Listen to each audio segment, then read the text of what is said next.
On the sidelines of the WPL auction that just concluded, the second T20I that was played between India and England turned out to be a rather low scoring thriller.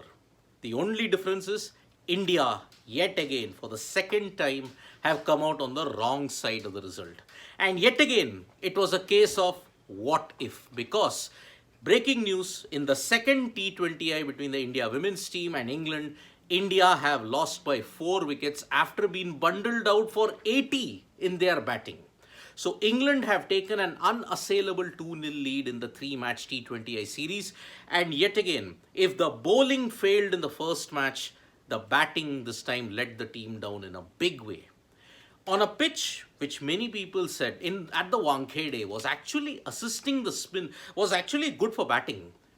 Pace and spin together undid all of the Indian batters, and England's batters were also struggling against some high quality swing bowling and a bit of accurate spin bowling from Deepti Sharma and Renuka Singh.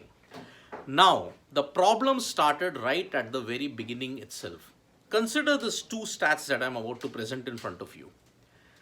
9 batters failed to go past 10. No boundary was hit for 40 balls, meaning close to 7 overs in a T20I chase. And if it was not for Jemima Rodriguez 30, they would have been really, really humiliated by this England bowling lineup. Now, chasing 81, 9 wides, if you look at it, a total of 6 wides at the very beginning from Renuka Singh, although she made a good comeback, ensured India did not have enough momentum to maintain the pressure. When she was accurate, she was deadly. But when she was not, India were made to pay. Deepti Sharma came on a bit too late, considering the fact that she is a power play bowler. Why couldn't you have gotten her much earlier? She was getting some skid, and in front of a rather good audience that was present at the Wankhede Stadium. Let us make one thing clear here.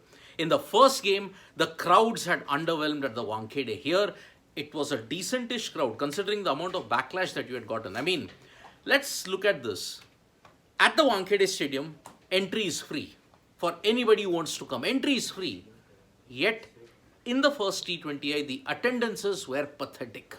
Here, in the second T20I, there was vociferous support for the Indian cricket team because it was a weekend, Saturday. And that is why, despite the crowd support, India just could not get going.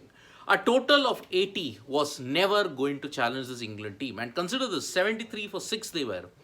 Had this total been in the range of 130 to 140, England would not have been able to chase it down. So 30 runs from Jemima Rodriguez. I mean, I'll tell you this phone number that I'm going to tell you at this point in time. 090464282. Those are the contributions that you've had from 9 of the Indian batters. And 30 from Rodriguez and Smriti Mandhana, 10. Ensured that India would just get 80 in 16 overs. 16.2 overs, out of which 6.4 overs did not have a boundary in between. This is the problem that the Indian cricket team had. In the first match, if you have to look at it, 2 for 2, you allowed England to reach to 197, and India were well out of the run chase even before that. But that wicket was very good to bat on. Here, despite it being touted as a very good batting surface, both teams struggled. 153 runs being scored, 16 wickets lost. Meant pace and swing. If you look at it, swing and spin did not help the Indian or the England batters in a big way. So, Charlotte Dean, Lauren Bell, Sophie Eccleston and Sarah Glenn with 2 wickets apiece. Then Nat Silverbrunt and Freya Kemp with 1 wicket apiece. The highest partnership, if you have to look at it, was Jemima with Pooja Vastrakar. That is the best thing that you can look at. Pooja Vastrakar and Jemima Rodriguez. That was the only bit. In response, England lost Sophie Dunkley in swinger, but in the same over, Renuka Singh produced a beauty to get rid of Danny White. Remember, Danny White today went to the UP Warriors for rupees 30 lakhs and she did not have a good showing in this match. 0-3 balls, Danny White was gone. Alice Capsey and Nat Silverbrunt ensured that they got the good partnership and kept in England within the hunt. Remember, after the power play was done, they had crossed 50. So the pressure was done. But at this point in time, Amy Jones and Freya Kemp both fell to Deepti Sharma. Deepti Sharma was on a hat trick, but Sophie Eccleston and Heather Knight ensured that England managed to win by a very tense margin of 4 wickets, and a 2-0 series lead has ensured. The third match is a dead rubber now, but India's challenges are only going to increase now because the mighty Southern Stars are coming to play a test match and a series here. So this is not an ideal build-up for India when it comes to their preparations for the 2024 World T20 that will be played in Bangladesh. So on the sidelines of the WPL auction, whoever was picked today, Danny White failed. If you have to look at all the others, Tita Sadhu did not have a good time today. She was anyway there in the Delhi Capitals in the inaugural edition of the WPL. And that is why this is a major problem that Harmanpreet Kaur's side has to face. Now, there is a very interesting story that has developed on the sidelines of it. Today, Saturday, luckily the crowd was there. India are playing with a permanent coaching staff after 10 months. Amol Muzumdar's tenure as the head coach now has not started well. Now, prior to this, India did not have a permanent head coach for close to 10 months. Yet, they reached the World T20 semi-final. They won the Asian Games gold medal. They secured the silver in the Commonwealth Games. Despite all of this, Indian cricket seems to be going 2 steps back when it comes to the women's side of it. And let us make one thing clear here. Whatever is the equality, whatever is the infrastructure that you want, yes, if you look at it 5 times or 10 times less it is for the women, but they have reached such a stage wherein you expect good performances from them on a consistent basis. Today, the shots that were played by, let me tell you one, Shefali Verma, again, bad shot. Smriti Mandana, playing back to a ball that kept low, fuller length, just didn't read the line. Rodriguez, she couldn't carry on, Jemima Rodriguez. Harmanpreet Kaur, yet again, playing across the line. Deepti Sharma, her form with the bat has taken an absolute dip. And that's why all the shots that you saw today from the Indian batters and even from the England batters, it showed that had India given much more application, 130 score, England would not have been able to chase it down. So yet again, a case of what if. Only if we had shown application, only if we had not allowed the England batters to get away in the first T20I. And because of that now, we are just awaiting comments now from what's going to happen. Alice Capsey was saying it didn't go to plan in the end, but important thing was he got along fine and won the series. We are quite excited of playing here. Charlie Dean was fantastic. She bowled excellently along with Sarah Glenn and Sophie Eccleston.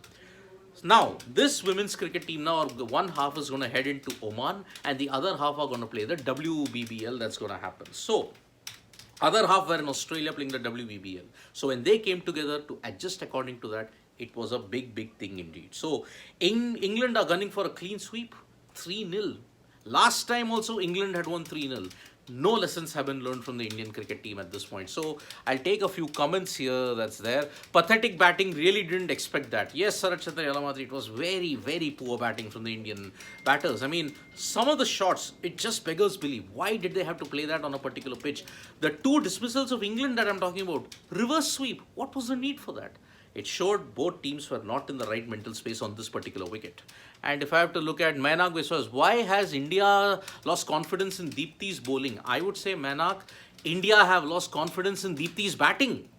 That's the major worry that is dragging this Indian cricket team down. Deepti Sharma was a capable bat, capable of some big hits in the lower order, but that has deserted her. Today with the ball, she was exceptional. And more worried I am about Richa Ghosh's batting. What's happened to her? The big hits have gone missing. In the previous game, she tried, but she couldn't land the big hits. Maybe crowd built it up as it's a weekend. Yes, Sarachandra, it was a weekend. So that's why the crowd came. And even if it's not a weekend, this Indian cricket public just cannot wrap up their minds that, okay, we have to support even the women's team. Entry is free. Entry is free to the Wankhede Stadium. And that's why, looking at it, it's not a good sign indeed. And Sarat Chandra saying, I'm sorry, our women's team is same as 1950s, 60s. Men's team just sparks, but no strong team. I mean, see, they have reached the final of the ODI World Cup, 2020 T20 World Cup, semi-finals, Commonwealth Games. But as I mentioned, in the women's team, there's Australia, there is daylight, and then there is the rest. That's the order. That's the way you look at it. And looking at this way, it's the Ashish Ranjan saying the performance is not at par with men's teams, and why demand equal pay as men's team? Look, Ashish Ranjan, the priorities of the BCCI and the Indian cricket fan is clear. Just look at COVID. When COVID hit the world, we couldn't have the IPL. January was the last time the Indian men's team played against Australia. What happened? After that, everybody was clamoring, please get the men's IPL started, get this started, get that started. When the men's team played in August, September, when was the last time the women's team played? 364 days later, after they had after they had reached the final of the World T20. No one raised an objection on that. Women's cricket is getting so many periodical breaks that you just don't care anymore. That is the mentality I'm talking about. Equal pay if you play equal number of matches. And equal pay, do you know how many matches the Indian women's team are playing when it comes to test matches in the next 2 to 3 years? You're only playing 3 tests. In 3 years, you're playing 3 tests. That's the situation of the women's team at this point in time. So, equal pay is not on an equal footing when it comes to India at this point. So that's a big, big thing. Even England are playing a test, right? Yes, England are playing a test after this T20I that's going to be played day after tomorrow. England are playing a one-off test at the D.Y. Patil Stadium. So that we hope that India put up a better show there as well. So it's a very, very disappointing show that India have produced. Is the rank turner or the short selection issues? Gopal Krishnan saying short selection. It could have been a rank turner, but even the England batters found it difficult with their shot execution. I mean, look at it. Freya Kemp and Alice Capsey, look at the shots that they made. Reverse sweep on that particular wicket. Even when the ball was slow, I mean, when they bowled the cutters, they found it difficult to get it off the square. But because 80 runs was about 60 runs short of the par score that they had to be, India had no chance. And that is why this is a big, big issue. So the final few comments that I will take here is that any other further comments that's there. So it's a very, very disappointing end to India's 2023 if you have to look at it. You have lost the T20I series.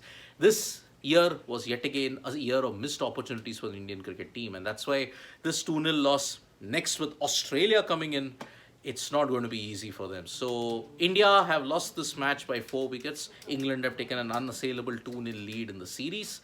And let's see how India, at least if they can play for pride in the third and final T20I, followed by the one-off test that they'll play at the D.Y. Patil Stadium. So thank you so much, folks, for joining us for this live. We'll be back with more updates on Sports Today. Tap that bell icon so you know when we go live. And don't forget, we are on Facebook, Twitter, and Instagram as well. Bye-bye.